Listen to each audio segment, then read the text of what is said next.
l'identité clé de la victoire sans combattre. Alors maintenant que nous sommes réunis, je vais pouvoir vous dire de quoi il s'agit, ce que je voulais dire par là. C'est que ce qui nous rend victorieux dans le combat spirituel, alors là je parle de combat, mais vous allez voir les nuances, ce que je veux dire. Ce qui nous rend victorieux, on va dire même dans la vie, c'est en fait de bien connaître trois images, trois identités particulières. La première, c'est l'identité de Dieu. Qui est véritablement Dieu? Il y a tellement d'idées fausses sur Dieu, ces idées fausses qui ont été répandues par l'ennemi, que parfois nous avons des verrous. Et ces verrous, nous allons nous employer à les faire sauter sans douleur, avec douceur. Et vous allez voir qu'en fait, il existe une forme de délivrance en douceur. La délivrance, ce n'est pas toujours quelque chose qui se passe avec des manifestations. Un gros démon peut sortir sans qu'on s'en rende compte. Oui, on s'en rend quand même compte parce qu'après on est mieux. Et quand on force un démon à partir, il y a manifestation parce qu'en fait il se rebelle, il ne veut pas partir.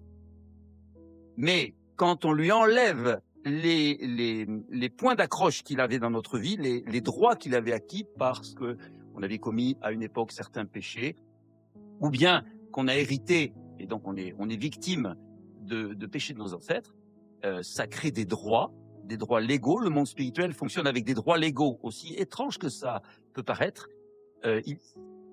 Satan est un légaliste de première. Il est à la fois un hors-la-loi et un légaliste. Donc, quand il y a des droits qu'on ne connaît pas encore dans notre vie, eh bien, ça donne des prises à l'ennemi. Mais quand on découvre quel est ce droit et que on lui coupe le droit, en quelque sorte, il n'a plus rien pour s'accrocher. On lui dit « sors » sans crier. Il est obligé de sortir. Mais pour arriver à le faire sortir, il faut aussi être sûr d'une deuxième identité, c'est la nôtre. Il faut connaître donc l'identité de Dieu, qui il est réellement. Il faut connaître qui nous sommes réellement, parce que le lien est évident, nous sommes créés à l'image et à la ressemblance de Dieu. Et il est important de connaître aussi qui est l'ennemi. Connaître, pas seulement, comme le disait Béatrice, avec la tête, mais avec le cœur. C'est-à-dire que c'est pas juste une connaissance cérébrale, mais à un moment donné, il faut vraiment l'intégrer et il faut y croire. Si je vous dis, je vais vous le dire tout à l'heure, il y a certaines choses que je vais vous dire à votre sujet, à un moment donné, vous aurez du mal à y croire. Tellement c'est énorme. Et pourtant, c'est la parole de Dieu. C'est parce que c'est pas moi qui le dis. Ce que je vais vous dire, ce n'est pas moi qui le dis, c'est Jésus qui le dit, ou Dieu lui-même qui le dit dans sa parole. À son sujet, à notre sujet, et au sujet de l'ennemi. Et là, on acquiert une assurance qui fait que ce n'est plus nous qui avons peur de l'ennemi, c'est l'ennemi qui a peur de nous. Et c'est dans ce sens que je le dis, sans combattre, parce qu'en fait, il suffit d'ordonner. Oui, on affronte, mais on ordonne, et il part. Dans le désert, par exemple, est-ce que vous avez vu Jésus combattre? Pourtant, c'était Satan lui-même. Hein, vous voyez? Cette assurance qu'avait Jésus, eh bien, est aussi notre héritage. Jésus savait qui il était, il savait qui est Dieu, et il savait qui était l'ennemi. À un moment donné, arrière de moi Satan, il est parti. Enfin, ça c'est une parole qu'il a dit à Pierre, mais c'est en fait ce qui s'est passé concrètement. L'ennemi n'avait plus aucun droit sur Jésus, il est parti. Si tant est qu'il en ait eu, parce qu'il n'en a jamais eu en fait. Il a essayé d'en avoir. Il a essayé de créer des brèches en Jésus qu'il n'a pas réussi, donc il est parti. C'est plutôt ça que je veux dire. Hein. Alors, on va commencer dans le vif du sujet. Je vous ai parlé de délivrance. Au cours de la nouvelle naissance, nous avons tous été délivrés de manière fondamentale. Ça, je voudrais déjà bien poser cela. Dans la lettre aux Colossiens, chapitre 1er, verset 13, Dieu le Père nous a arrachés à l'autorité des ténèbres et nous a fait passer dans le royaume de son Fils bien-aimé. Vous avez tous été arrachés à l'autorité des ténèbres et vous êtes passés dans le royaume de son Fils bien-aimé. Éphésiens chapitre 1er verset 7. En lui, Christ, nous avons la rédemption par son sang, la rémission des péchés, selon la richesse de sa grâce. Et là, dans la version parole vivante, écoutez bien, c'est par ce Fils, Jésus-Christ, et au prix de son sang, que nous avons été libérés de ce qui nous tenait en esclavage. C'est parce que nous sommes un avec lui que nous avons été lavés du péché et que toute offense a pu nous être pardonnée généreusement à la mesure des richesses de sa grâce. C'est des textes très denses, et je vais après donner des explications. Éphésiens chapitre 1er verset 7. Et un troisième verset dans la première lettre de Pierre, chapitre 1er, versets 18 à 19. Et je vais vous le dire en version parole vivante qui est plus claire à comprendre. Vous savez bien à quel prix vous avez été libérés du mode de vie futile transmis par vos ancêtres. Souvenez-vous que votre rachat n'a pas été payé par de l'argent ou de l'or, ni par aucun bien susceptible de se dévaluer. Non, il a fallu que le Christ, tel un agneau innocent et sans défaut, verse son sang précieux pour vous. Et ceci nous est confirmé dans l'Apocalypse chapitre 5, verset 9. Vous allez voir là où je veux en venir. Ce verset nous dit, « Oui, tu as racheté pour Dieu, on parle donc de Jésus, tu as racheté pour Dieu par ton sang des hommes de toute tribu, de toute langue, de tout peuple et de toutes les nations. » Bien évidemment, ce sont des hommes et des femmes, des hommes au sens large. Donc, il y a ici le mot, plusieurs fois dans chaque passage, le mot rédemption ou le mot rachat, racheter. Mais qu'est-ce que ça veut dire exactement que être racheté? Je sais que Claudine le sait par cœur, mais je vais quand même le dire pour les autres. Donc, Pierre, Paul et Jean, qui sont les auteurs de ces versets, utilisent les termes qui sont propres à la culture dans laquelle ils évoluent, c'est évident. Pour parler de notre délivrance fondamentale, comme ils viennent de le faire, ils utilisent ici le contexte du marché aux esclaves romains. C'est vrai qu'aujourd'hui, ça ne nous parle pas beaucoup. Donc, on va apporter quelques explications puisque ce sont les mots rédemption et le mot rachat qui viennent de ce contexte. Et ces explications, je vais vous les donner d'après Derek Prince, chez qui j'ai trouvé une explication limpide. Le mot rédemption signifie rachat ou bien paiement d'une rançon. Dans la culture romaine de l'époque, le fait de vendre une personne en tant qu'esclave signifiait la vendre sous une lance. Quelqu'un qui était vendu comme esclave devait se tenir sur une sorte d'estrade avec une lance au-dessus de sa tête plantée dans un poteau derrière lui. Quand vous voyez une personne se tenir comme cela, vous saviez qu'elle était vendue comme esclave. À cause du péché d'Adam et Ève, nous étions tous auparavant entre les mains du diable et nous lui appartenions. Toute personne qui naît sur cette terre naît dans le royaume de Satan, en quelque sorte, le royaume spirituel de Satan. Parce que Satan a pris possession de ce monde. Nous étions des esclaves, donc exposés pour être vendus sur le marché des esclaves de Satan. Souvenez-vous qu'un esclave ne choisit pas le type de travail qu'il devra exécuter pour son maître ou sa maîtresse.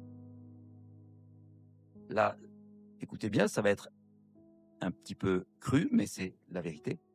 L'un d'eux peut servir de cuisinier, l'autre de prostituée.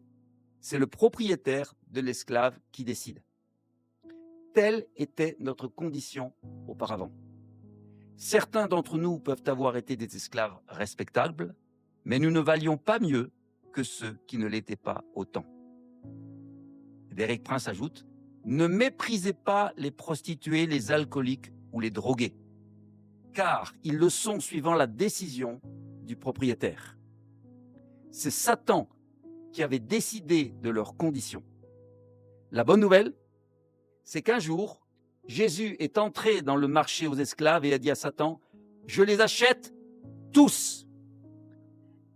Je rachète aussi celui-ci. Je rachète celle-là. J'en ai payé le prix. » Et quel en a été le prix? Mais plus précisément, oui, son sang. Son sang. Son sang. Le sang de Jésus nous a libérés de la main du diable.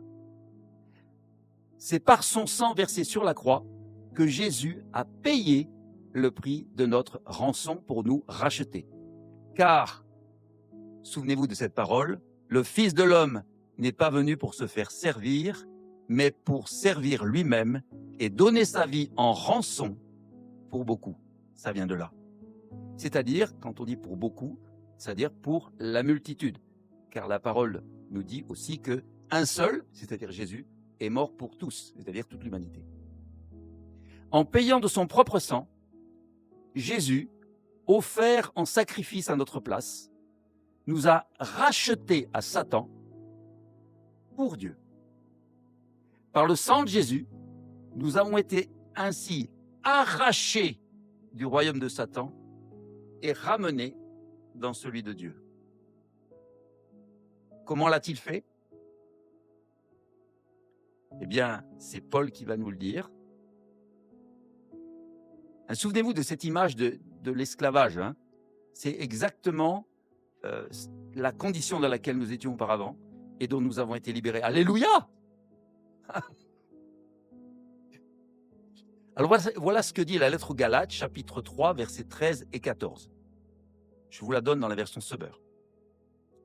Le Christ nous a libérés, littéralement, il nous a rachetés de la malédiction de la loi que la loi faisait peser sur nous, en prenant la malédiction à notre place. Il est en effet écrit, « Maudit soit quiconque est pendu au gibet ». Jésus-Christ l'a fait pour que grâce à lui, la bénédiction d'Abraham s'étende aux non-juifs, c'est-à-dire à nous tous, et que nous recevions par la foi l'Esprit que Dieu avait promis. Ça va ou vous voulez que je le relise? C'est bon? Mais vous pourrez aussi le relire, c'est pour ça, prenez les références et puis vous pourrez le relire après dans votre Bible, parce qu'il va y avoir un certain nombre de versets, et c'est vraiment des versets clés à méditer. Hein. Ce n'est pas quand on les entend une seule fois qu'on les comprend en fait. La compréhension doit être, c'est en fait une révélation qui nous vient du Saint-Esprit. Parce que comprendre avec le cerveau, j'ai essayé pendant 2 ou 3 ans je crois, comprendre la parole de Dieu, rien qu'avec le cerveau, on se fait plein d'idées fausses et on en revient parce que c'est pas vivant. Il n'y a que le Saint-Esprit qui peut vraiment nous révéler la vérité. Jésus a donc été identifié à tout le mal que nous avions fait. Vous vous rendez compte? De toute l'humanité, de toutes les époques. Vous imaginez un petit peu ce qu'il a porté. En retour, nous avons totalement été pardonnés et délivrés du pouvoir du mal. Et nous sommes libres. Libres. Fondamentalement libres. Alors on va le proclamer. Vous êtes prêts et prêtes? On va le proclamer. Donc je vais le dire, vous le répétez après moi. Vous êtes d'accord? Pourquoi? C'est vrai que c'est quelque chose qu'on ne fait pas souvent. Avec moi, on le fait assez souvent. Parce qu'en fait, les vérités bibliques, quand on les proclame dans le monde spirituel, la parole a une action, la parole de Dieu, donc, a une action puissante contre l'ennemi, simplement par elle-même. Il peut obtenir des délivrances comme ça. Yes! Vous êtes prêts? Jésus, l'agneau de Dieu sans péché, a ôté mes péchés. Par le sang de Jésus, ma rançon a été payée. et j'ai été racheté. Dieu le Père m'a arraché à l'autorité des ténèbres et m'a fait passer corps, âme et esprit dans le royaume de son Fils bien-aimé. Par son sang, j'ai été transféré de la main du diable à celle du Seigneur, arraché du royaume de Satan pour être ramené dans celui de Dieu. Merci Seigneur, car par le sang de Jésus, je suis délivré de la main du diable. Je vis maintenant sous la protection du Dieu Tout-Puissant et je suis entièrement à lui. Amen. Amen, amen, amen. On l'applaudit. On applaudit Jésus. Et ça, c'est notre héritage à tous. Et je voulais absolument bien poser cela avant de vous dire ce que je vais vous dire maintenant. Et ce que je vais vous dire qui est confirmé par la pratique. Ce que nous avons proclamé ensemble, c'est notre vérité essentielle, notre héritage. Rien ne peut nous être enlevé de cela tant que nous restons dans la foi et dans l'obéissance à Dieu. Cela se passe plus particulièrement dans notre esprit, notre véritable nous. Cette œuvre a été scellée par le Saint-Esprit qui nous a été donné. La parole de Dieu emploie plusieurs fois cette expression scellée. Je ne vous donne pas trop de références, mais pour ne pas alourdir la discussion. Par contre, force est de constater que dans notre âme et notre corps, cette œuvre reste en cours. Elle n'est pas à commencer à zéro. Elle a déjà commencé, mais elle est en chantier. En fait, nous sommes des chrétiens enchantés et en chantier. Nous sommes des chrétiens enchantés. Et il peut nous arriver encore, par exemple, de tomber malade. Mais la maladie, c'est pas normal quand on y réfléchit. Et il nous reste encore parfois certaines forteresses de pensée ou de caractère à éliminer. À moins que vous soyez parfait.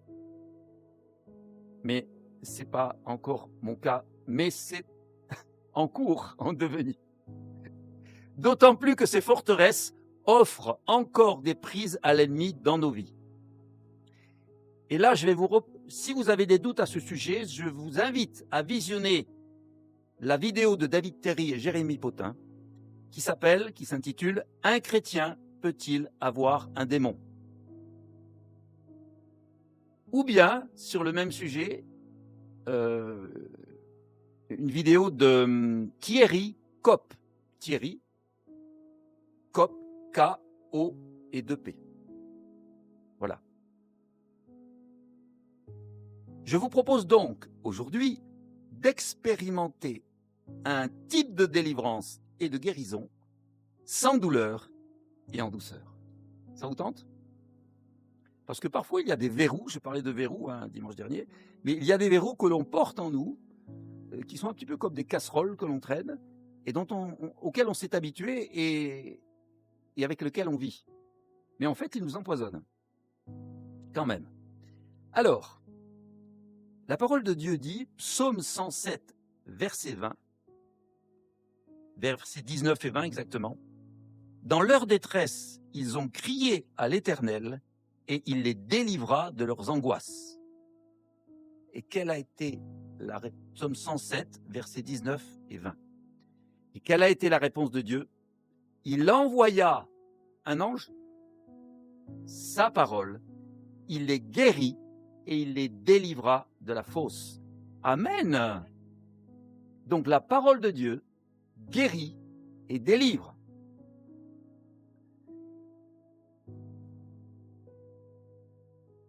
Proverbe 4, versets 20 et 22. Proverbe 4, versets 20 et 22. Mon fils, ma fille, sois attentif à mes paroles. prête l'oreille à ce que je dis. Imaginez que là, c'est Dieu qui vous parle. Ne perds pas de vue mes conseils. Garde-les au fond de ton cœur, car ils apportent la vie à ceux qui les accueillent et ils assurent quoi? La santé du corps. Amen. Amen. La parole de Dieu guérit et délivre. Proverbe 4, versets 20 et 22. À méditer dans vos Bibles.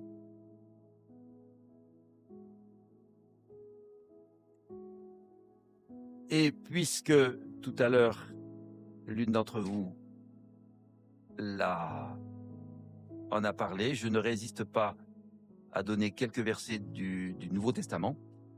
Dans Jean chapitre 17, verset 17, c'est Jésus qui dit à Dieu, vous savez, dans sa prière, Jésus, la plus grande prière de Jésus que nous ayons, et qui était enregistrée par écrit, c'est celle du chapitre 17 de Jean. Consacre-les par la vérité. Il parle de nous en fait. Consacre-les par la vérité. Ta parole est la vérité. Et au verset 21, Père, je te demande qu'ils soient tous un, comme toi, Père, tu es en moi, et moi, je suis en toi. Qu'ils soient un en nous, pour que le monde croie que c'est toi qui m'as envoyé. Parce que la parole de Dieu, en fait, ce n'est pas quelque chose, mais c'est quelqu'un. Connaître la vérité, c'est vivre dans l'intimité de celui qui est le seul chemin, la vérité et la vie. La vérité, c'est Christ et l'Évangile, et ce n'est pas la peine d'aller chercher plus loin. Ça, c'est une phrase qu'un jeune homme m'avait dit. J'étais dans la rue. Moi, je lui prêchais du New Age. Lui, il m'a dit, c'est très intéressant ce que tu me dis là, mais enfin, tu sais, la vérité, c'est Christ et l'Évangile, c'est pas la peine d'aller chercher plus loin. Sur le moment, quand il m'a dit ça, j'ai dit, mais il n'a rien compris à ce que je lui ai raconté, lui. Mais il n'a rien compris. Ah non, il était complètement à côté de ma plaque. Mais il était totalement dans la bonne plaque. Et voyez, comme c'est important de semer des graines. Cette graine qui a été semée, j'avais 18 ans, eh bien, quoi? Waouh, ouais, cette graine, eh bien, elle a germé 20 ans plus tard, vous vous rendez compte? Et cette parole, je m'en souviens comme si c'était hier. Comment se fait-il qu'une parole d'un gars dans la rue que j'ai pris pour un idiot me soit restée en mémoire? Non, mais c'est vrai. La puissance de la semence de vie arrosée par le Saint-Esprit. Donc, n'hésitez pas à semer la parole de Dieu, car c'est la vérité. Alors, je vais peut-être sauter... voilà, juste vous dire ce que il avait été dit tout à l'heure. Vous connaîtrez la vérité, et la vérité vous affranchira. Ou vous rendra libre. Mais dans le texte, elle vous affranchira, c'est-à-dire vous libérera de l'esclavage. Vous voyez qu'on tourne toujours autour de cette condition d'esclave dans laquelle nous étions auparavant, et parfois nous baignions dans l'esclavage, et nous en étions heureux, jusqu'à ce qu'on en ait ras-le-bol finalement, et qu'on crie vers Dieu, et qu'il nous en délivre.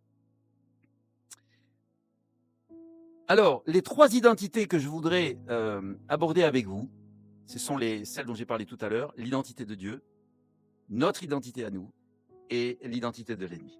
Commençons par Dieu. Il y a un petit problème à propos de l'identité de Dieu.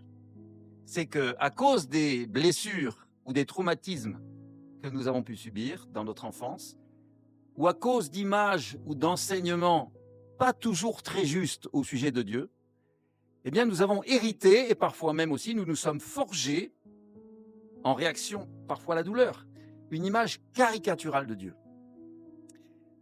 Alors j'en ai référencé 24, les fameuses 24 points.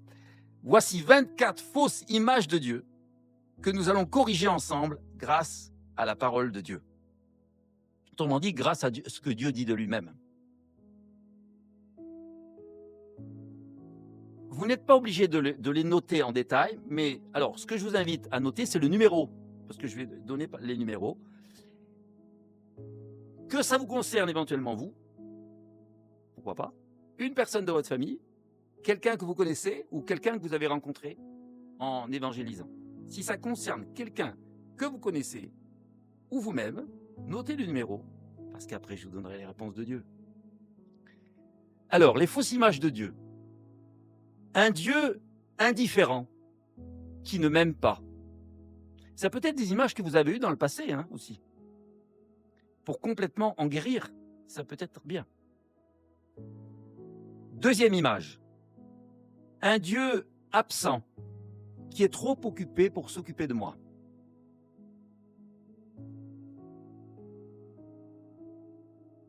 Troisième image.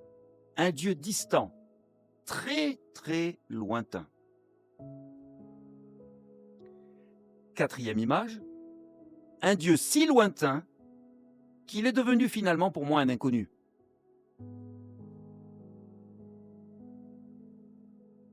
Cinquième image. Un Dieu hautain et méprisant. Sixième. Un Dieu pour qui je suis un étranger. Septième. Un Dieu dur et intransigeant, dont il faut mériter l'approbation pour avoir la protection. Un Dieu qui ne fait pas de sentiments.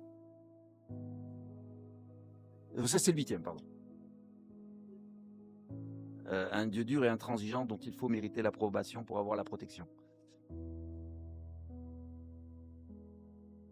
Et nous en arrivons au numéro 9. Un Dieu gendarme. Gendarme implacable qui abuse de son autorité et qui me saque. Aïe, aïe, aïe. Un Dieu qui est un juge impitoyable, si elles disent ça. Un Dieu qui est un juge impitoyable et qui est à la fois l'accusateur et le bourreau. En numéro 10. Numéro 11. Un Dieu jaloux, jaloux de mon bonheur et qui ne veut pas que je sois pleinement heureux.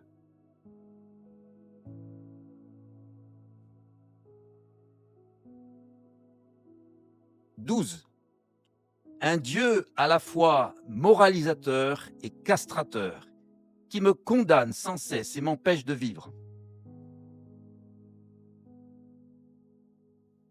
12.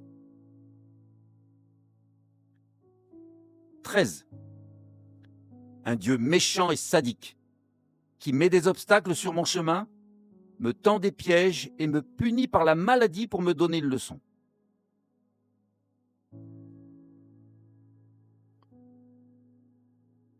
14. Un Dieu injuste, qui laisse prospérer le méchant et opprimer l'innocent.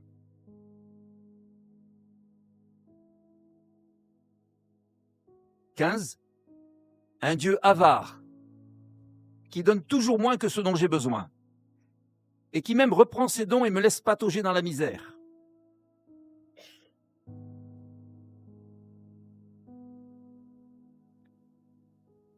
16.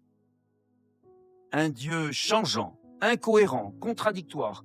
On ne sait pas vraiment ce qu'il veut. Après tout, ne dit-on pas que les voies de Dieu sont impénétrables? Un Dieu changeant, incohérent, contradictoire. 17.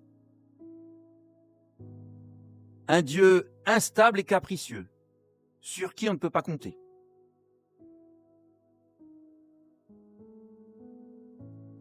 18. Un Dieu paresseux, qui me laisse me débattre seul dans les difficultés. Un Dieu mauvais patron, autoritariste et manipulateur.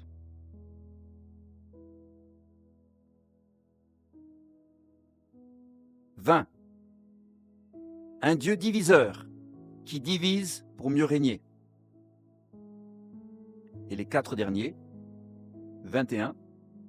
Un Dieu menteur, qui promet, mais ne tient même pas ses promesses. 22.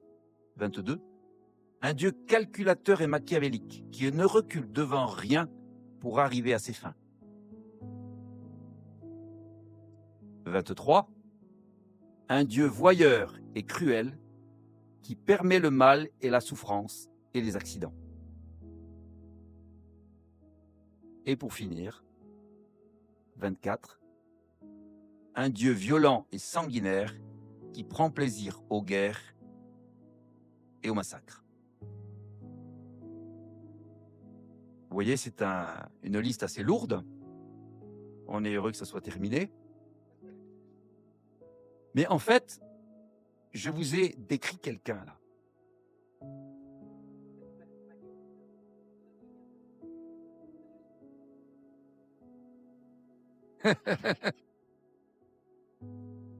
Amen. Et bravo, exactement. En fait, mais je vous ai donné ces listes parce que j'ai rencontré des personnes qui croient cela de Dieu et parfois même dans l'Église. Cela, tout à fait. Alors, si vous connaissez une personne que cela concerne, je vais maintenant vous donner les versets contre poison. On a hâte d'avoir ces versets contre poison pour contrebalancer tout ça. Parce qu'en fait, toutes ces descriptions, tu l'as vu, tu l'as compris, vous l'avez compris, ne sont pas les traits de personnalité de Dieu, mais de l'ennemi, qui agit comme un terroriste dans le monde et s'arrange pour accuser Dieu de ses actes de terrorisme. Et il fait ça depuis le Jardin d'Éden. Accuser Dieu de ce qu'il fait lui-même est une des stratégies principales de l'ennemi. Alors, ce que vous allez faire, vous allez me donner les numéros, et moi je vais vous donner les... Alors on va partir des débuts, ça sera plus pratique. Je vais dire les numéros et vous allez me dire s'il y a quelqu'un qui l'a noté, et comme ça je vais vous donner les versets contre poison, les médicaments de la parole de Dieu, qui vont faire sauter les verrous, soit en vous, soit qui vont vous aider à faire sauter les verrous dans les personnes que vous connaissez. Bon, je vais remonter plus rapidement. Hop là. Hein? Alors, est-ce que quelqu'un a été touché par le numéro 1? Oui? Non? Un Dieu? Non? Numéro 2? Ah, mais après... Ben oui, mais personne n'est concerné par le 1. Bon, vous voulez que je vous les donne? Je vous les donne tous alors. Allez. Alors, bon, vous voulez qu'on les prenne tous? Ok. Alors, un Dieu indifférent qui ne m'aime pas. Voici les versets contre poison. Jean 13, verset 34. Alors, je vais vous donner les références de versets, après je vous lis tout à la suite. C'est beaucoup plus fluide. Jean 13, verset 34. 34. Jean 15, verset 12 à 14. Et Matthieu, chapitre 20, verset 34. Oui, oui, oui. Ah, tu le voulais, hein? 20, verset 34. Et la deuxième lettre aux Corinthiens, chapitre 1er, versets 3 et 4. Vous les avez notés? Et maintenant, je vous les lis. Alors, 2 Corinthiens, chapitre 1er, versets 3, 4. Je vous le lis. Je vous donne un commandement nouveau. Aimez-vous les uns les autres. Oui, comme je vous ai aimé, aimez-vous les uns les autres. Voici quel est mon commandement. Aimez-vous les uns les autres comme moi-même je vous ai aimé, car il n'y a pas de plus grand amour que de donner sa vie pour ses amis. Vous êtes mes amis si vous faites ce que je vous commande.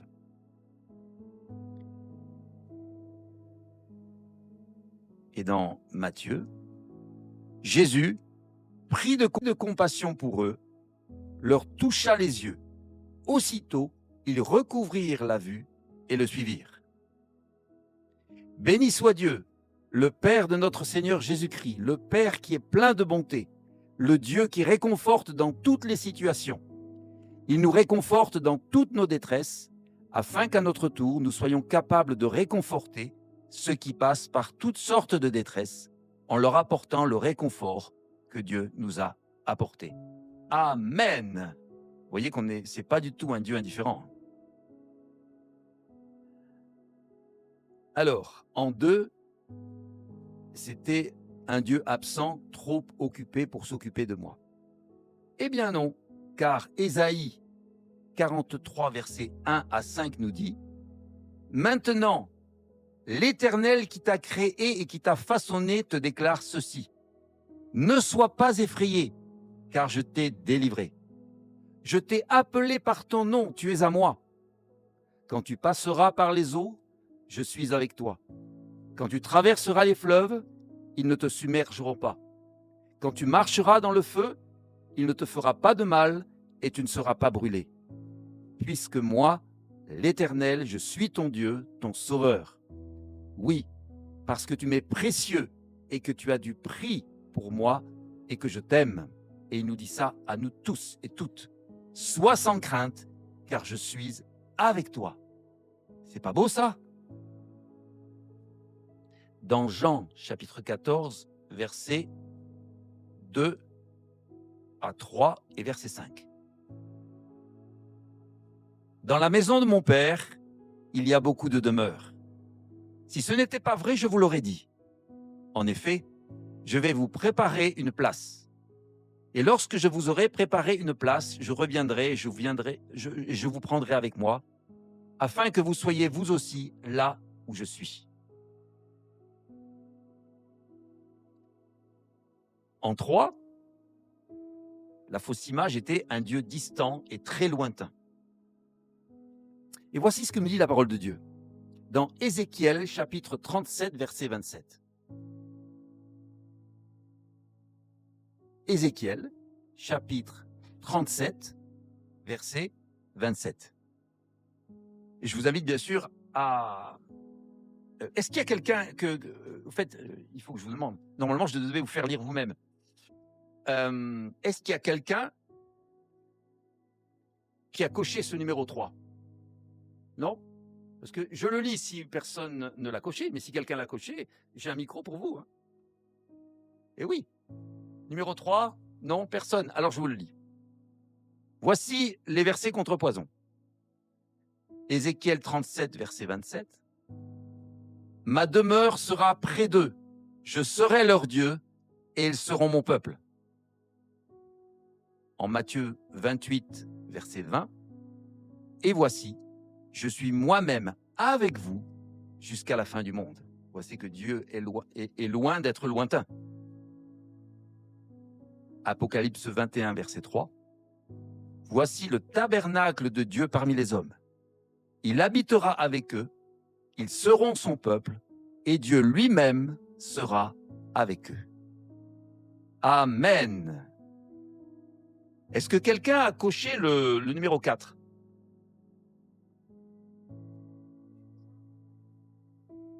Non, oui, c'est ça. Un Dieu si lointain qu'il est finalement pour moi un inconnu. Oui? Non? Très bien. Voici les versets contre poison. Jean chapitre 17, verset 26. Je t'ai fait connaître à eux, et je continuerai à te faire connaître. C'est Jésus qui parle et qui prie le Père, hein, et qui dit, je t'ai fait connaître à eux, donc à nous, et je continuerai à te faire connaître, pour que l'amour que tu m'as témoigné soit en eux, et que moi-même, je sois en eux. Que l'amour, vous vous rendez compte de ce qu'il dit là, l'amour que tu m'as témoigné est en nous, et lui-même est en nous. Croyez-y, parce que c'est la parole de Dieu. C'est Dieu qui le dit. Chapitre 15 de Jean, versets 4 et 9. Demeurez en moi, et moi, je demeurerai en vous. Comme le Père m'a toujours aimé, Moi aussi, je vous ai aimé. Maintenez-vous donc dans mon amour. Amen. Amen, amen. En 5, est-ce que quelqu'un a coché le 5? Un Dieu hautain et méprisant. C'est bien.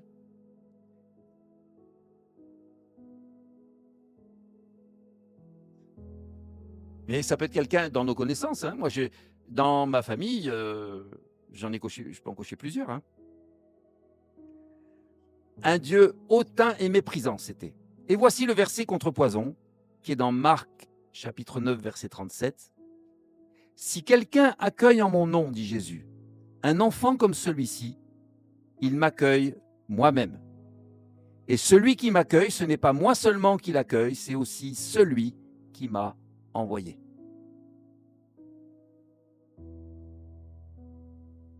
Est-ce que quelqu'un a coché le 6? Un Dieu pour qui je suis un étranger. Voici les versets contrepoison. Matthieu 12, versets 47 à 50. Quelqu'un vint à Jésus et lui dit, « Ta mère et tes frères sont là et ils cherchent à te parler. » Mais Jésus lui répondit, « Qui est ma mère? Qui sont mes frères ?» Puis désignant ses disciples d'un geste de la main, il ajouta, « Ma mère et mes frères, les voici. Car celui qui fait la volonté de mon Père céleste, celui-là est pour moi un frère, une sœur, une mère. » Nous sommes donc les frères, les sœurs et les mères de Jésus. Nous sommes de la famille de Jésus. Hein? Donc nous ne sommes pas des rachetés de justesse, rattrapés juste sur le bord du seau, là. Nous sommes complètement intégrés dans la famille de Dieu. Jean chapitre 20, verset 17. À tel point que Jésus va dire à Marie-Madeleine, est-ce que vous vous souvenez de ce que Jésus dit à Marie-Madeleine quand elle le voit dans le jardin?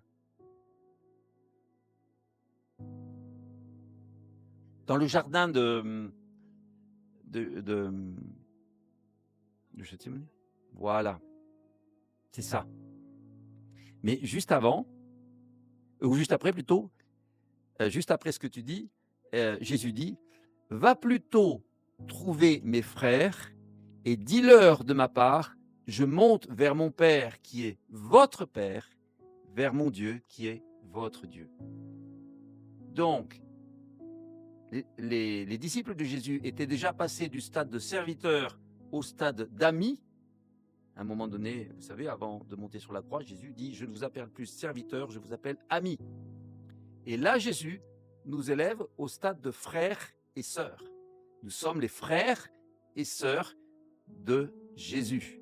Amen. Et cela nous est confirmé dans la lettre aux Éphésiens chapitre 5, les 2 premiers versets. Puisque vous êtes les enfants bien-aimés de Dieu, suivez donc l'exemple de votre Père céleste. Que toute votre vie soit dirigée par l'amour, comme cela a été le cas pour Christ. Amen. La 7e idée fausse sur Dieu était un Dieu dur et intransigeant dont il faut mériter l'approbation et la protection. Quelqu'un a coché ça?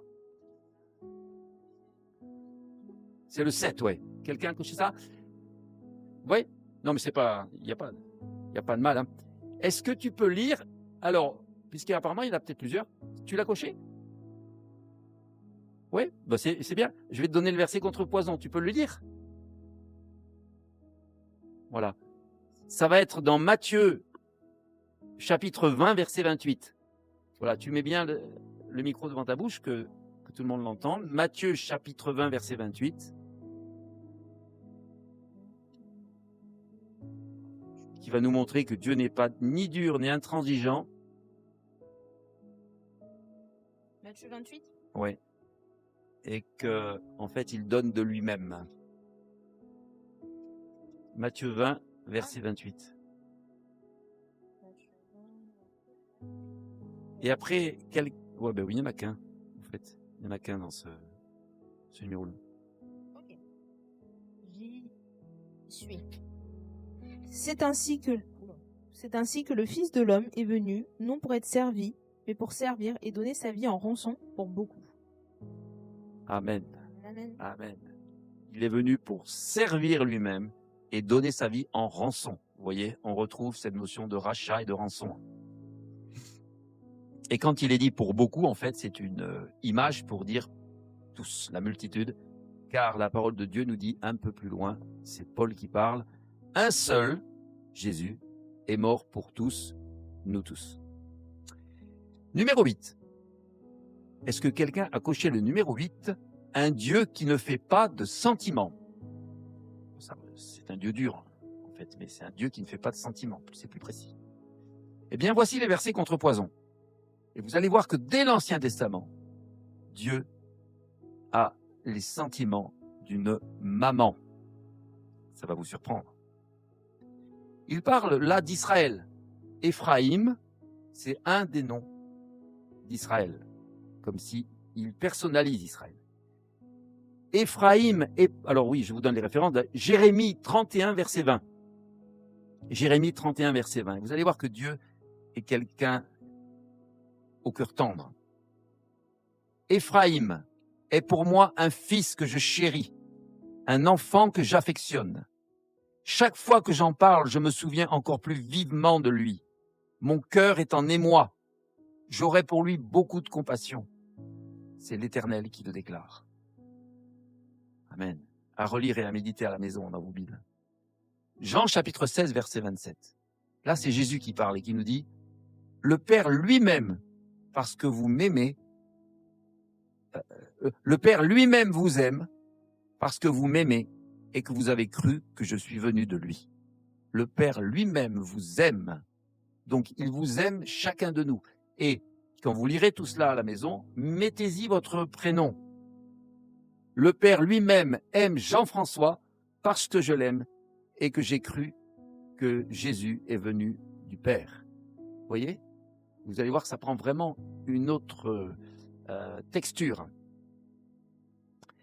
Marc chapitre 10, verset 21. Jésus n'a pas de sentiment? Écoutez plutôt.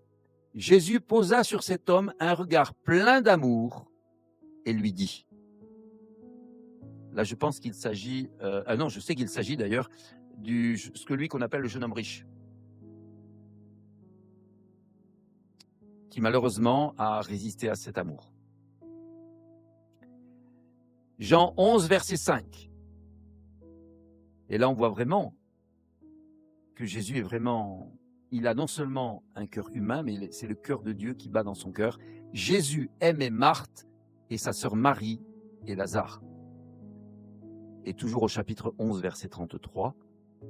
Quand Jésus vit que Marie pleurait et que les Juifs venus avec elle pleuraient aussi, il frémit en son esprit et fut troublé. Je vous ai pris là la version Colombe qui donne une traduction proche du grec. Ce n'est pas « il fut bouleversé d'une émotion profonde », c'est « il frémit en son esprit et se troubla ». C'est « se troubla ». Le verbe n'est pas conjugué à la forme passive, mais à la forme active. C'est pas « il fut troublé », il se troubla. C'est-à-dire que Jésus ne subit pas son émotion, il agit son émotion. Son esprit rempli du Saint-Esprit frémit, probablement d'une sainte indignation face au mal, et son âme est émue de compassion. Elle s'émue de compassion. Jésus, c'est la compassion de Dieu en action. Retenez ça, Jésus, c'est la compassion de Dieu en action. Et bien sûr, un petit peu plus loin, on nous dit que Jésus pleura. Les Juifs dirent donc, voyez comme il aimait Lazare. Donc si Jésus, c'est la compassion de Dieu en action, Dieu a donc des sentiments. Numéro 9. Dieu serait-il un gendarme implacable qui abuse de son autorité et qui nous saque? Non. Car Ésaïe nous dit au chapitre 31, versets 5 et 6, oh, comme ils sont beaux ces versets, écoutez ça. Ésaïe 31, versets 5 et 6. Comme un oiseau déploie ses ailes pour couvrir sa couvée, ainsi le Seigneur des armées célestes protégera Jérusalem. Oui, il la défendra et la délivrera. Il passera au-dessus d'elle et il l'épargnera. Revenez donc à l'Éternel, dont vous vous êtes tout à fait détournés, Israélites. Vous voyez la tendresse de Dieu et la protection de Dieu.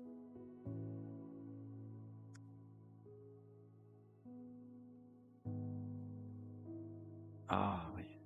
Oui, vas-y. Oui. Tu réécouteras l'enregistrement.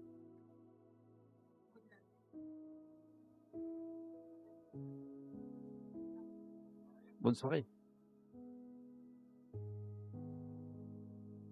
10. Un Dieu juge impitoyable qui est à la fois l'accusateur et le bourreau. Vous croyez-vous? Ben moi non. Quand je lis Jean au chapitre 5, verset 22, qui nous dit, tenez-vous bien, le Père ne juge personne, le Père ne juge personne. C'est Jésus qui le dit, hein. Mais il a remis tout jugement au Fils.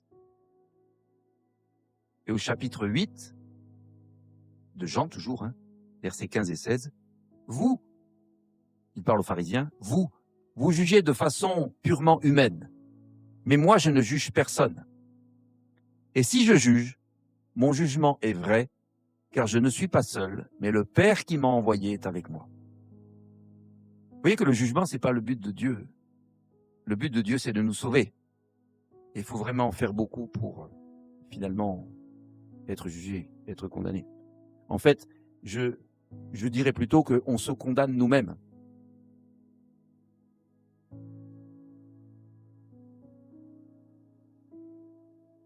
Et on reviendra un jour sur l'histoire de l'ennemi, parce qu'il a eu lui aussi une période de clémence. Dieu lui a laissé, ne l'a pas tout de suite viré. Seulement, il a persévéré dans son égarement, et là, pour le coup, il est condamné maintenant. Fini. Alors, chapitre 12 de Jean, versets 47 et 48. Si quelqu'un entend ce que je dis, mais ne le met pas en pratique, ce n'est pas moi qui le jugerai. C'est Jésus qui parle, hein, bien sûr. Si quelqu'un entend ce que je dis, mais ne le met pas en pratique, ce n'est pas moi qui le jugerai. Car ce n'est pas pour juger le monde que je suis venu, mais pour le sauver. Là aussi, vous voyez, il faut vraiment renouveler notre pensée parfois. Quand Jésus nous dit « Je ne suis pas venu pour juger le monde, mais pour le sauver ». Celui donc qui me méprise et qui ne tient pas compte de mes paroles a déjà son propre juge. C'est cette parole même que j'ai prononcée, c'est elle qui le jugera au dernier jour. Donc en fait, on peut dire que selon la manière dont on se positionne par rapport à Jésus et à sa parole, cela constitue le jugement. Numéro 11. Un Dieu jaloux de mon bonheur qui ne veut pas que je sois pleinement heureux. Hein? Tu l'as déjà entendu? Ah, tu as déjà entendu? Alors voici le verset contre poison. Et puis après, on va faire une pause, hein, parce que ça fait longtemps. Hein? Ah ben vas-y, alors si tu... Oui, avec plaisir. Deutéronome 33, verset 29. Verset 29. Deutéronome 33, verset 29. Où l'on va voir que Jésus n'est pas jaloux de notre bonheur, bien au contraire. Là, dans l'Ancien Testament, c'est Dieu plus précisément qui parle.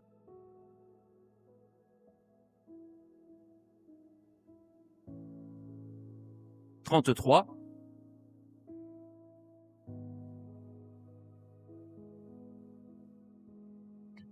Que tu es heureux, Israël, qui est comme toi un peuple sauvé par l'Éternel, le bouclier de ton secours et l'épée de ta gloire. Tes ennemis feront défaut devant toi, et tu fouleras leur lieu élevé. » Et puis, puisque tu y es, le psaume 22, versets 10 et 11. versets 10 et 11. Oui, tu m'as fait sortir du sein maternel, tu m'as mis en sûreté sur les mamelles de ma mère. Dès le sein maternel, j'ai été sous ta garde. Dès le ventre de ma mère, tu étais mon Dieu. Amen. C'est ça. Oui, c'est ça. Et pour terminer, un petit Jean 15, versets 9 à 11. Jean 15, versets 9 à 11.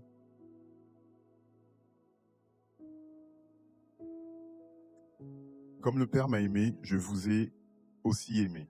Demeurez dans mon cœur, dans mon amour, pardon. Si vous gardez mes commandements, vous demeurez dans mon amour. De même que j'ai gardé les commandements de mon Père et que je demeure dans son amour. Je vous ai dit ces choses afin que ma joie soit en vous et que votre joie soit parfaite. Amen. Nous avons en nous la joie de Jésus lui-même et sa joie devient notre joie. Amen. Et ça, je me le dis et je me le répète quand je suis dans un creux de vague. Ça vous arrive des fois, dans un creux de vague? La joie du Seigneur est ma force. La joie du Seigneur est ma force. Hein? Répétez-vous-le. Si vous ne le faites pas encore, si vous n'avez pas encore cette habitude, ne laissez pas l'inquiétude, la peur, le découragement vous accabler. Réagissez. Par la parole de Dieu, proclamez que la joie du Seigneur est votre force, par exemple, et proclamez-le, ou l'amour, ou le contraire de ce que vous ressentez, en fait. Refusez absolument l'inquiétude et la peur, parce que la peur et l'inquiétude sont le poison qui contamine la foi. On développera ça, parce que c'est vraiment très intéressant aussi, ce sujet. Allez, un petit numéro 12, comme ça, on coupe au milieu, avant la pause, là, avant une pause, mais ça...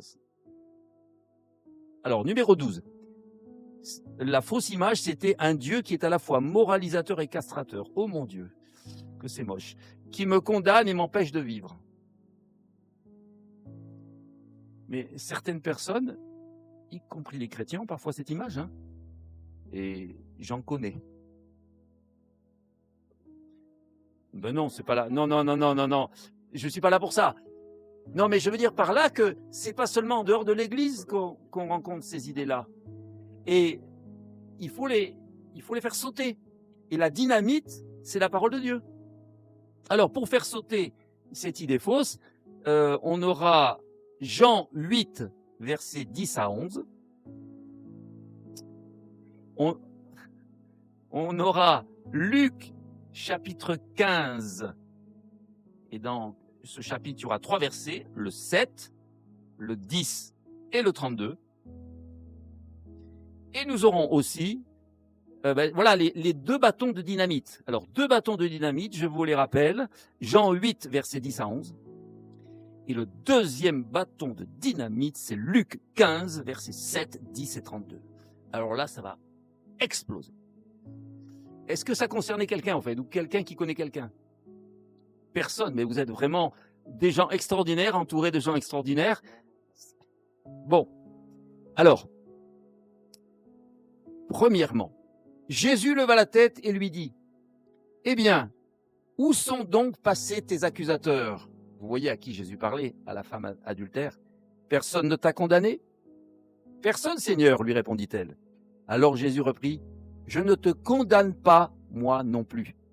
Va et désormais ne pêche plus. » Waouh! Et toute cette histoire-là, concernant la femme adultère, depuis le début, est si belle.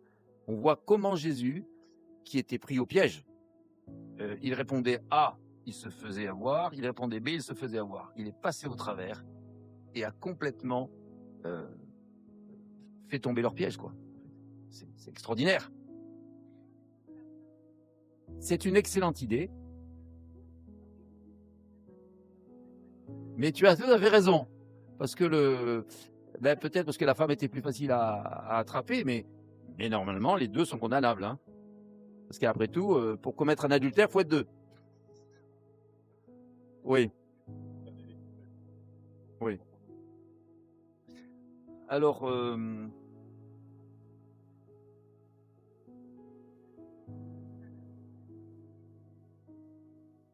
normalement, oui. Donc là, il y avait quand même une injustice. En voulant exercer la justice, il commettait une injustice.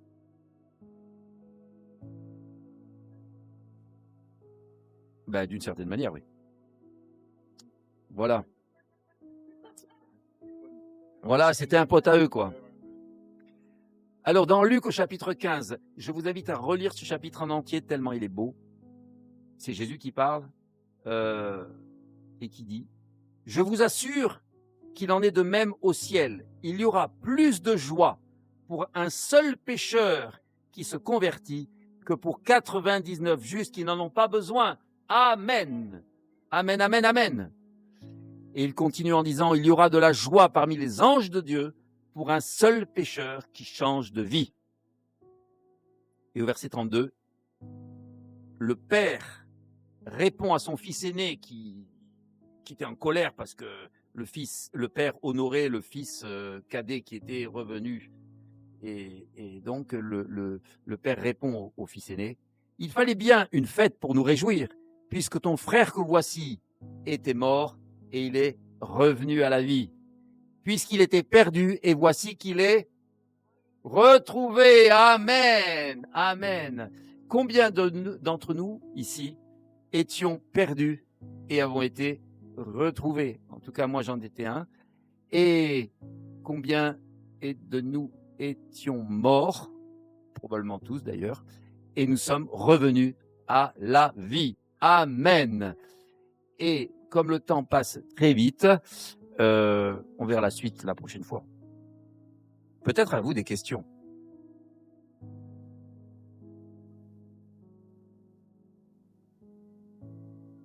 Le micro.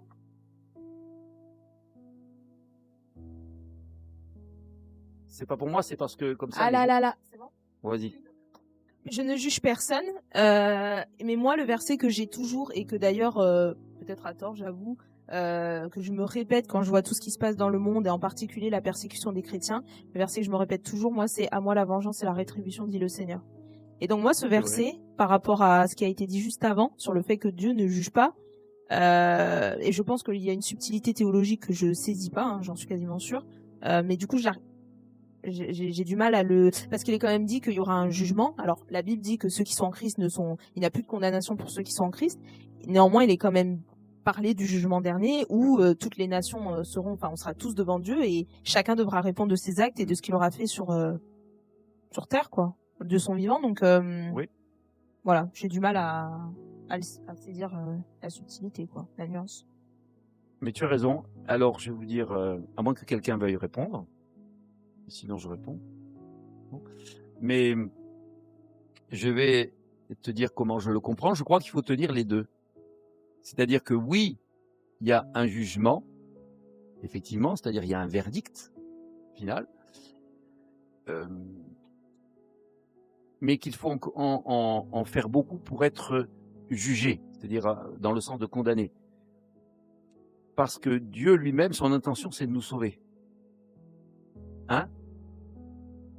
Mais par contre, Dieu respecte notre liberté et je suis convaincu que n'iront en enfer que ceux qui refusent l'amour de Dieu, en fait.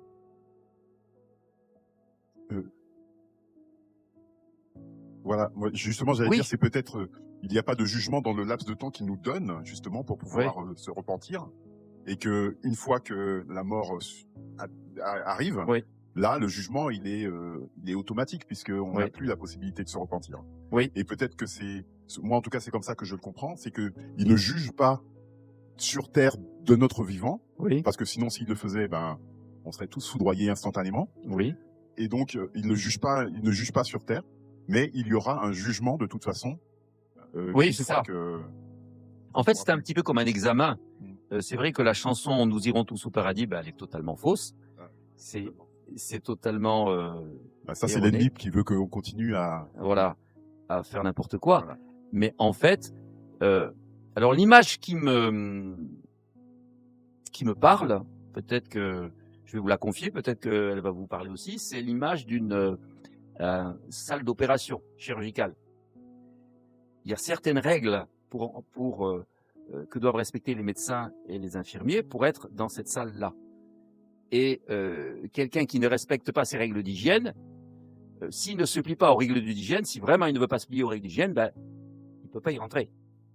Et je crois que, alors c'est une image qui vaut ce qu'elle vaut, mais le royaume de Dieu, il y a des règles de pureté, de sainteté, on va employer le mot, hein, des règles de sainteté.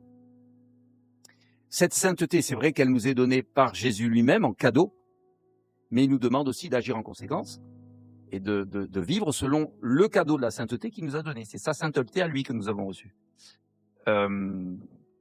Et que si on ne le fait pas, eh ben, on ne pourra pas entrer dans le royaume de Dieu. Et le jugement, ben, ça sera exclu. Et d'ailleurs, on parle d'une cour, justement, de jugement, mais elle est céleste, Oui, elle est oui. spirituelle. Oui, Donc, oui, tout à fait. tant Oui. qu'on est encore dans notre Corps. état de charnel, Mhm. etc., c'est vrai que pour l'instant, on peut pas être jugé par ce tribunal céleste. Tout Et à c'est fait. une fois que l'on est, Tout à fait, oui. voilà, qu'on est Mhm. de l'autre côté, qu'on dit, Oui. et c'est pour ça qu'il attend aussi la fin des temps pour Oui. juger Tout tout à le fait. monde, Tout à fait. c'est-à-dire le diable et tout ça, quoi. Tout à fait. Voilà. Tout à fait, tout à fait, tout à fait. Je crois qu'il faut aussi éviter nous-mêmes de juger. Je me rends compte que j'ai un peu ce défaut, par exemple. Ne serait-ce qu'en pensée, quand je vois des personnes, j'ai la critique rapide. Et quand je me rends compte, je demande pardon au Seigneur. Et je sais pas si je vous en avais parlé, mais par exemple, je vais vous donner un exemple sur un jugement de Jean-François. Quand j'étais plus jeune, j'écoutais un rocker qui était vraiment satanique, mais à l'époque, j'étais pas converti du tout, donc je l'écoutais, j'aimais bien sa musique, j'aimais pas le gars, mais j'aimais la musique. C'était Alice Cooper, je sais pas si ça vous dit quelque chose. Ah oui, d'accord. Ah, c'était pas c'était pas l'eau de rose, hein. C'était hard. Très hard. Ah oui, mais si, oui. Et puis, quelle surprise, il y a 1 an environ, je sais pas si vous êtes au courant, qu'il s'est converti.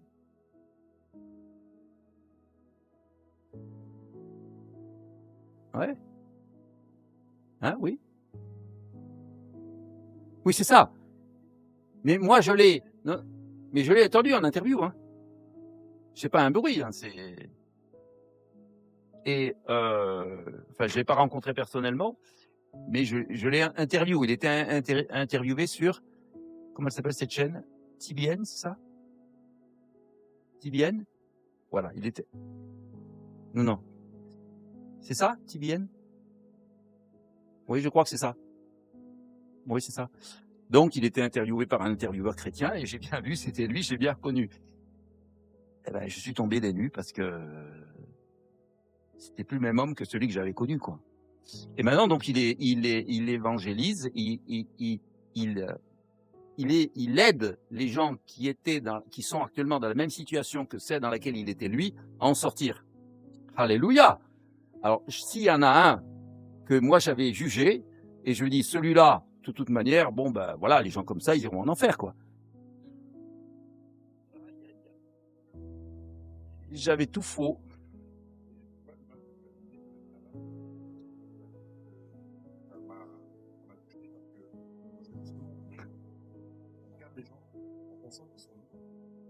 Oui, oui. Eh ben non. Oui.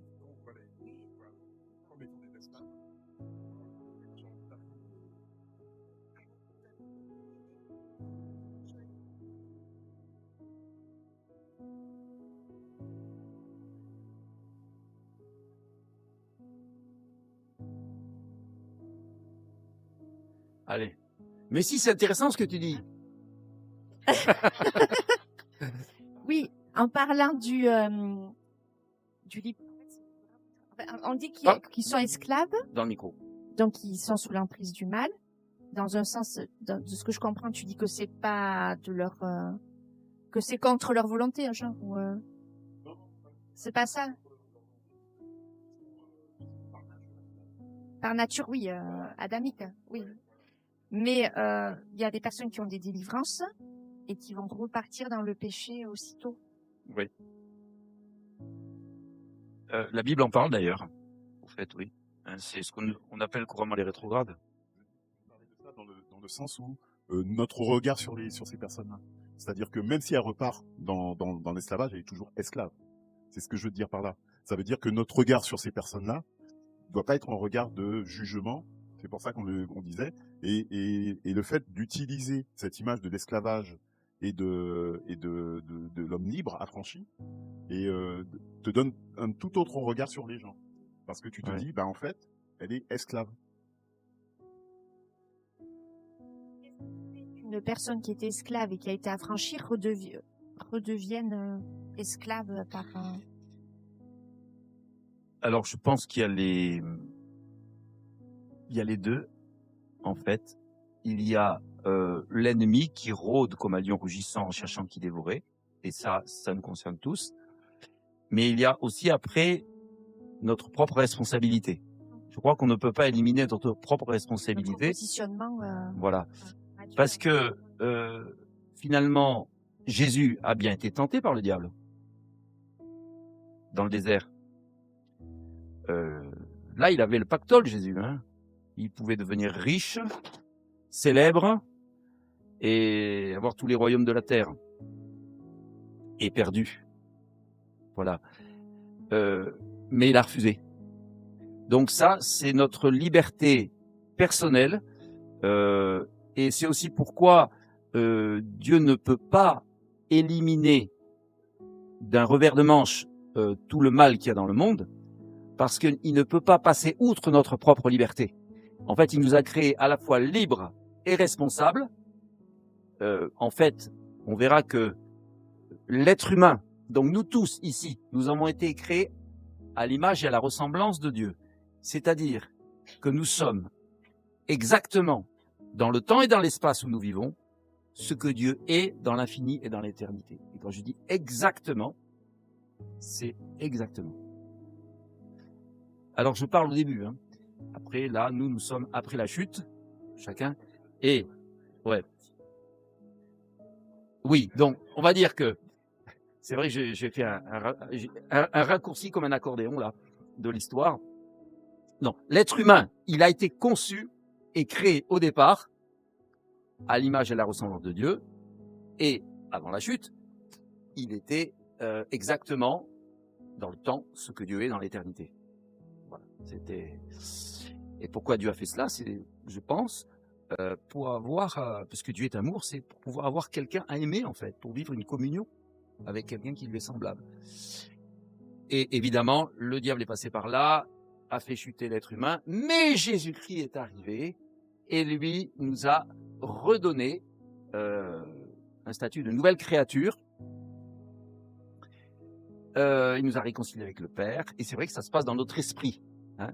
Alors, rassurez-vous sur vous, quand des fois ça vous arrive pas de pester contre vous, contre certains défauts? Non, vous n'en avez pas? Vous n'avez pas de défaut, vous? Ben, écoutez, vous êtes... Waouh! C'est vous qui devriez être derrière ce micro. Parce que je peux vous dire que moi, ça m'arrive. Hein. Bon, moi, alors, excusez-moi d'être devant une cour de gens absolument parfaits. Moi, il m'arrive d'être très, très en colère, des fois, contre certains défauts. Mais en fait, dans notre esprit, nous sommes... Vous êtes d'accord avec moi que Dieu, en Jésus-Christ, n'a jamais recréé aucun pauvre type. Il ne nous recrée pas pauvre type. D'accord. Nous sommes recréés parfaits. Vous êtes d'accord? Donc, il y a une partie de vous, en vous, qui est parfaite. Voilà, amen. Et c'est ça qu'on va développer plus tard. Mais vous êtes, autrement dit, votre vrai vous, qui est déjà en vous, est parfait. C'est vrai? Tu es parfaite. Ton mari aussi est parfait d'ailleurs. Toi aussi tu es parfait. Tu es parfaite. Tu es parfaite, tu es parfaite, tu es parfaite, parfaite, parfaite, parfaite, parfaite, parfaite, parfait, même somnolent, et parfaite. Nous sommes parfaits. Dites-vous que vous êtes parfaits dans votre esprit et que tout le travail de la sanctification, en fait, eh ben, c'est de faire passer cette perfection qui nous est donnée en cadeau, nouvelle créature, dans notre âme et notre corps, qui sont notre chair. Et c'est pas le plus facile. Il faut dompter, crucifier la chair, c'est pas la maltraiter non plus, hein. Mais c'est le comportement. Par contre, il y a quelque chose qu'on doit éliminer à chaque fois, c'est le comportement charnel. Voilà.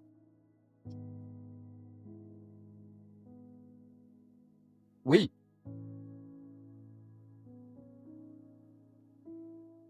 Amen. Alors vas-y, redis ça, c'est extrêmement important.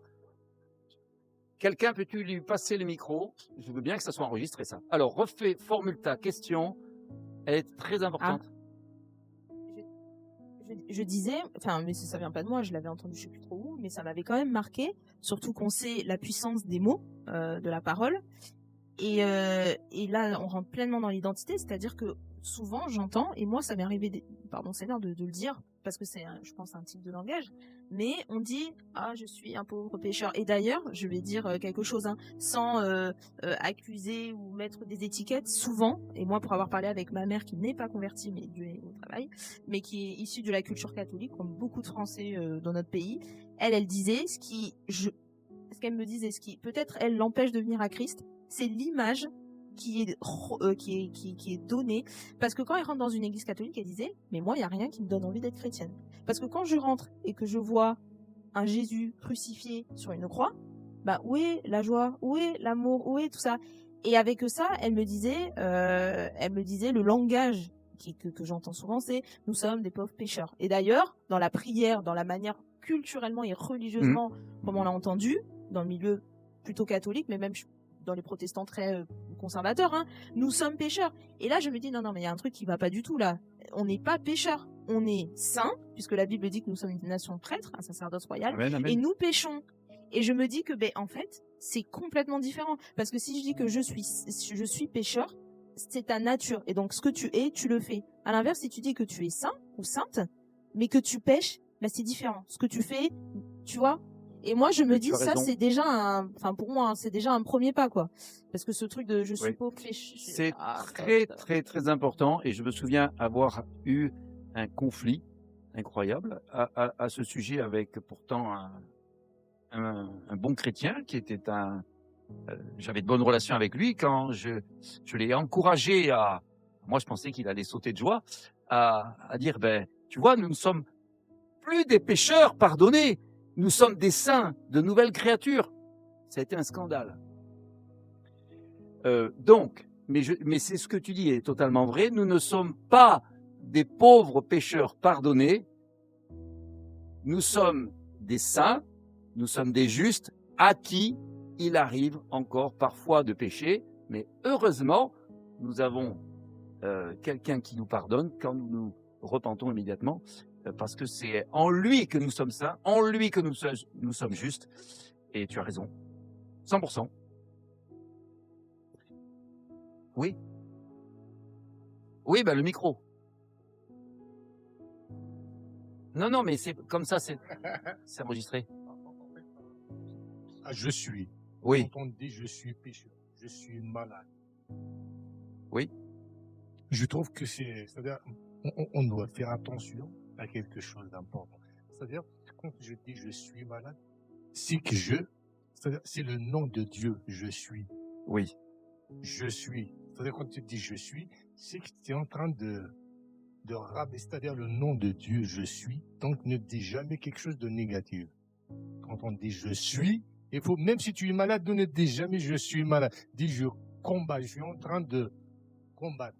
Donc, si on ne fait pas attention à ce qu'on dit, donc c'est quand tu dis je suis.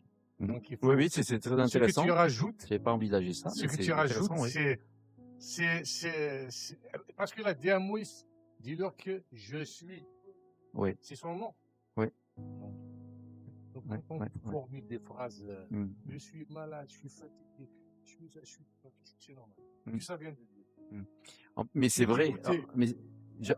Alors, j'avais pas envisagé les choses comme ça, mais c'est vrai que moi, c'est très j'aime toujours intéressant. dire je suis bien.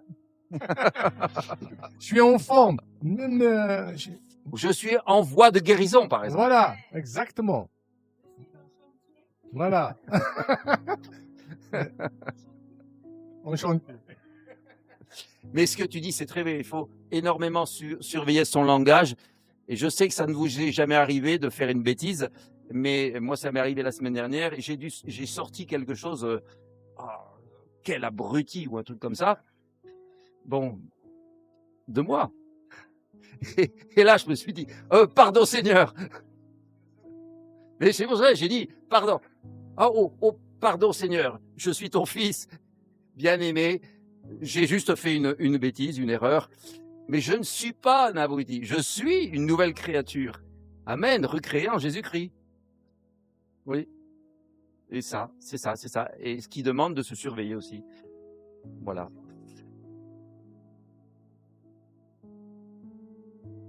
Amen. On va peut-être clôturer parce que l'heure tourne. Qu'est-ce que vous en pensez? Hein? On va peut-être clôturer parce que l'heure tourne. Est-ce que quelqu'un veut faire une petite prière de clôture?